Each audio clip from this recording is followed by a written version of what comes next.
始まった。おはよう。今回は超シンプルにミキシング改造していこうかなと思います。内容自体はちょっと濃いめかもしれん。はい、よーい、スタート。というわけで今回素体にしていくのは HG シードガンダムアストレイレッドフレームフライトユニット装備でございます。シードの外伝アストレイに出てくる主役機なんですけども、一度シード放送当時にガンプラ自体は出ていたのですが HD リマスターがやっていた頃に青枠ともどもリニューアルされたんですよね。思えばシードのリマスターも8年前なんですよね。しみじみ。今回はこのレッドフレームと HGWO ガンダムアバランチエクシアダッシュを組み合わせていこうかなと思います。アバランチも結構好きな機体なんですよね。好きと好き合わせると大好きになるっつうわけですな。ごめん、今の忘れて。ただこの2体構造的には結構違う部分も多いので、いろいろと切ったり貼ったり削ったりしてアバランチ部分をアーストレイに着せていこうかなと思います。じゃあ改造パートを始めていく。まずは剣部。もともとごつい肩がさらにごつくなっちゃうのがいいですよね。ここ実は剣部肩内部の接続パーツがどちらも同じような構造になっていまして、ほぼほぼ無改造でアバランチのパーツをアストレイ側に流用することができたんですよね。偶然。たださすがにそのままだとサイズが合わないので、アバランチ側のパーツ内部をヤスリで削り調整してあげます。とりあえずこんな感じ。取り外しも難なく可能なので塗装の際も手間取らないようになっています。模型は楽するのが一番なんやね。続いては胸部。胸をいじって胸を。こちらシンプルにアバランチエクシアの胸部パーツの各部を切り取りアストレイの方に貼り付けていきます。さすがに胸のビー玉移植は無理やった。ダクトは取り外してそのまま接着。クラビカルアンテナは基部ごとぶった切ってアストレイの首元に貼り付けます。関係ないんですけどエクシアとかの胸元のやつってクラビカルアンテナって名前なんですね。初めて知りました。そうです、にわかです。次に後ろ側。ここはアストレイのランドセルを取り外しエクシアの GN ドライブを基部ごとくっつけてやります。アストレイももともと複雑なディテールの多い機体ですのでヤスリやニッパーで断面を調整してしっかりと接着させていきます。とりあえずこんな感じ。端の方とか大胆に削っちゃいましたがサーベルラックのパーツもちゃんと取り付けられる範囲に留めておいたので大丈夫でしょう。何がどう大丈夫かは聞かんといてくれー。お次はワン部。アバランチエクシアワン部のなんかごついやつをアストレイのワン部白パーツの方に装着。ここ名前あるんですかね。ここもアバランチ側のパーツを適度にカットした以外はほぼほぼそのままとなっております。横幅も見事ジャストフィットしました。ミキシング作業でパーツ同士がうまいことをはまる部分とか見つけちゃうと気持ちいいですよね。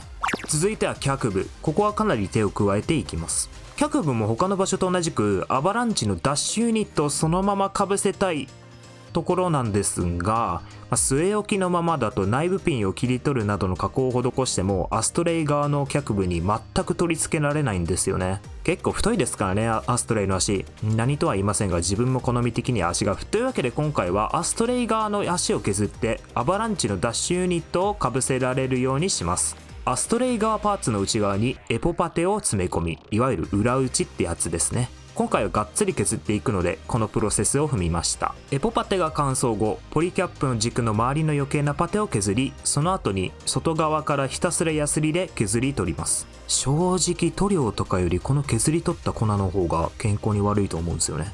削り取り作業前後のものを比較。これを4パーツ全部にやります。めんどくせー。とりあえずこんな感じ。動画では映し忘れましたがアストレイ脚部の他にアバランチ側のパーツもヤスリで削るなど若干調整してあります。最終的に両足に装着したのがこちら。ユニット展開時の靴との折り合いがちょっとぎこちないですが、思ったよりいい感じに装着できたのではないかなと思います。せやろ。最後は武器。今回はダブルオークワンタの GN ソード5を持たせてあげます。ガンプラは自由だから何に持たせてもいいもん。とはいえソードとライフルの兼用ができてかつアストレイに似合いそうだったからってな理由はちゃんとあるんですけどね。ただやっぱりレッドフレームといえば刀だよなとなりましたので、最終的にキットに付属しているガーベラストレートも取り付けることにしました。GN ソードがなくなった時に使ったりするとかっこいいはず。こんな妄想でカスタマイズ編締めてええんか。なわけでレッドフレーム全ての改造を終えたものがこちら。レッドフレームプラスアバランチなんていう結構シンプルな組み合わせだったんですが、割といい感じにマッチしちゃいましたね。もともとレッドフレーム自体パワードレッドみたいなマッシブ系のバリエーションもありますしね。あれも好きなんだよな。なわけで改造編の方はここまで。ここからは塗装編の方に移っていこうと思います。じゃあストレイ、いつも通りパーツを洗いましたら、家電の王道こと山善の初期乾燥機で乾かします。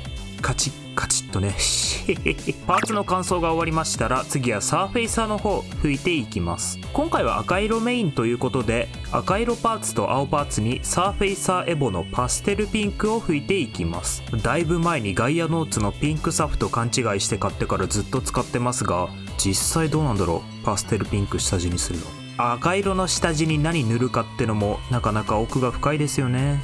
12のは浅瀬でバチャバチャ遊んでる。というわけでサフの方おしまい。今回赤パーツはパステルピンクで塗りましたが、白パーツなどは普通のサフで塗装しております。一応っすね。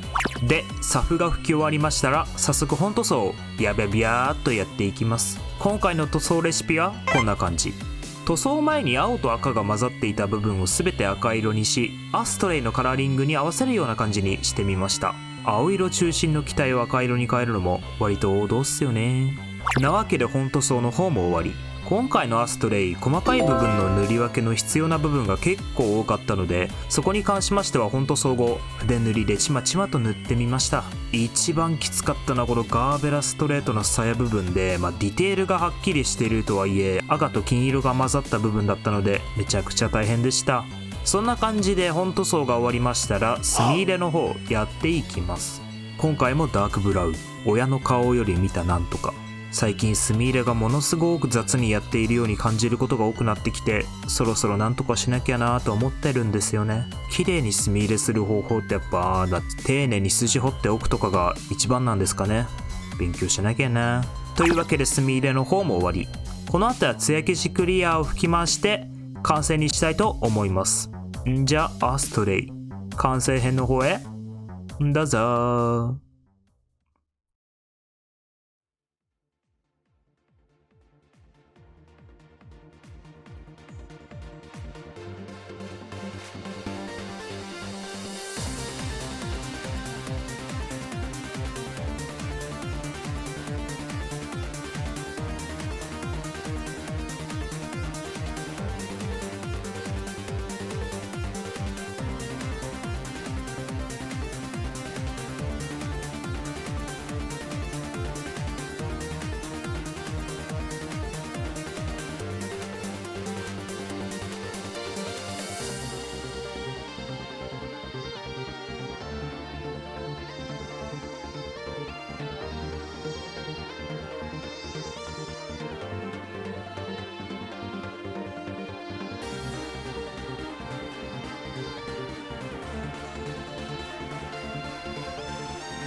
というわけでアバランチアストレイダッシュでした。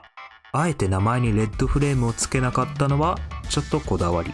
本当に直球ストレートなミキシングだったんですが、結構いい感じにまとまったみたいで良かったかなと思います。アバランチを装備させたことで重装備な武士っぽさを醸し出したのも、偶然ながら嬉しい部分といったところでしょうか。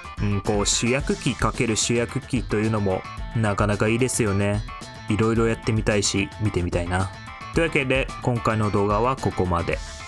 次回の動画があればまた。何も言うことねえわ今日。気が向いたら押してください。すいませんでした。高評価とチャンネル登録よろしくお願いします。